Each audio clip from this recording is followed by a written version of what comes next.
প্রাকৃতিক সৌন্দর্যে ঘেরা অপরূপ এক জেলা হচ্ছে বান্দরবান। বান্দরবানের অবারিত সৌন্দর্য মুগ্ধ এদেশের অগণিত ভ্রমণ পিপাসুদের। শুধু সৌন্দর্য নয়, বাংলাদেশের পার্বত্য জেলাগুলোর মধ্যে পাহাড়ি জীবনযাত্রার অন্যতম ধারক ও বাহক হচ্ছে এই বান্দরবান জেলা।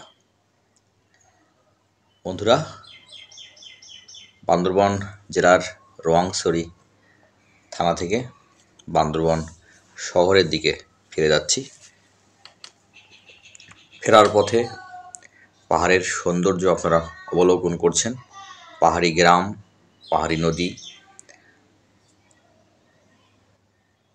পাহাড়ি জুম চাষ, এক কথায় পাহাড়ের সঙ্গে মিশে রয়েছে এমন সবুজের সমারোহ, যা সকল ভ্রমণ পিপাসুদেরকে মুগ্ধ করবে।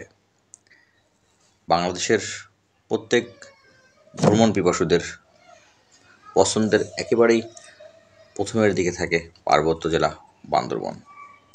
তাই আজ আপনাদেরকে নিয়ে এসেছি এই বান্দরবান থেকে রোয়াংছড়ি যাওয়ার পথে প্রাকৃতিক সৌন্দর্য, পাহাড়ি জীবনযাত্রা দেখানোর জন্য। আপনারা দেখতে পাচ্ছেন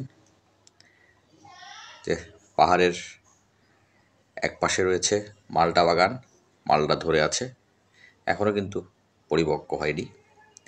পাহাড়িরা কিন্তু এখন জুম ঘরে তোলা নিয়ে ব্যস্ত।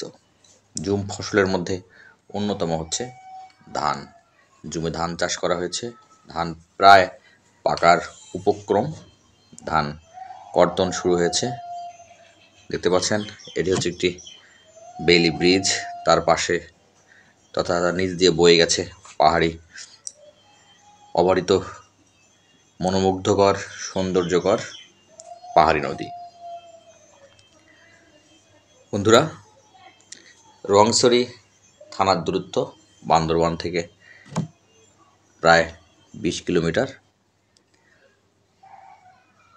এই থানায় প্রাকৃতিক সৌন্দর্যর মণ্ডিত অনেক স্থান রয়েছে, তার মধ্যে অন্যতম হচ্ছে দেবতাকুম। এখানে আপনারা দেখতে পাচ্ছেন যে এটি একটি যাত্রী ছাউনি, এটা লুনাইন পাড়া যাত্রী ছাউনি। আসলে যাত্রীদের বসার জন্য এই স্থানটি, কিন্তু পাহাড়ে যে হারে লোকজন যায় সেক্ষেত্রে হয়তো খুব বেশি এটা ব্যবহার হয় না। তবুও আমরা যারা দর্শনার্থীরা আছি, যারা ক্লান্ত পথিকরা রয়েছি, তারা আমরা বিশেষ করে বৃষ্টির দিনে প্রচণ্ড রোদে এখানে আমরা বিশ্রাম নিতে পারি। হয়তো যাত্রী ছাউনিটা সব দিক চিন্তা ভাবনা করেই তৈরি করা হয়েছে।